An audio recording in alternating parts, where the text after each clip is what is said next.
Mali Marko. Halo, dobar dan, da li je to Moler?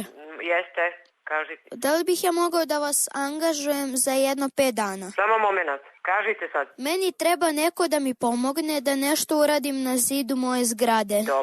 Dobro. Ima jedna Sanja koja je moja simpatija i ja hoću da joj za rođendan ispod prozora napišem Sanja, volim te. Ali ne mogu da se popnem pošto je to 3. sprat. Slušaj, da li možeš ti da zoveš uveče? Pa mogu, ali me zanima da li vi to možete da uradite. Pa ja ne mogu da ti kažem bez supruga ništa, on nije kod kuće, on radi, razumeš? Znate u čemu je stvar? Ne. Ovi ostali stanari će da se ljute ako vide da mi crtamo grafit. Da, razumem.